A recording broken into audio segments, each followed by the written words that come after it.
Vaccine passports, a ticket to a life of foreign travel, nightlife and leisure, or a path to social exclusion. Governments and developers around the world are exploring whether vaccine passports, to identify those inoculated against the coronavirus, could help to reopen their economies.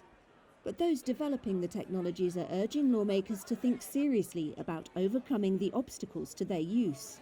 Biometrics company iProve, together with cybersecurity firm Mvine, received UK government funding to develop a vaccine pass that is now being tested within Britain's National Health Service. Andrew Budd is iProve's founder and chief executive.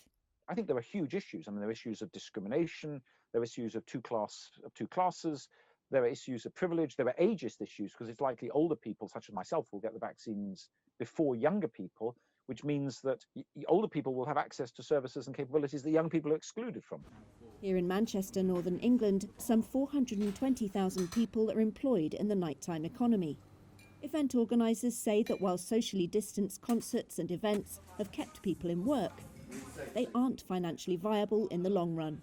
Sacha Lord is co-founder of the city's Parklife Music Festival. He says swiftly checking someone's level of protection would be a game changer. You know, a gig isn't a gig, or a festival is not a festival unless you stood shoulder to shoulder with your friends, you're on the dance floor, you can't create the atmosphere. So those social distance gigs, they served a purpose, they kept people in jobs, but we have to look to get back to normal. iProve's Bud points out that vaccine certificates are being rolled out in some countries. And in the United States, private sector health passes have been used to admit people to sports events. It's the developer's job to work out the technicalities, he says. Conversations about the political and social issues can't wait. This is going to happen. And the question is, how should it be regulated? How should it be regulated? What limits should be placed on it? What are the boundaries of social acceptability? I think those are real questions for civil society and for the government.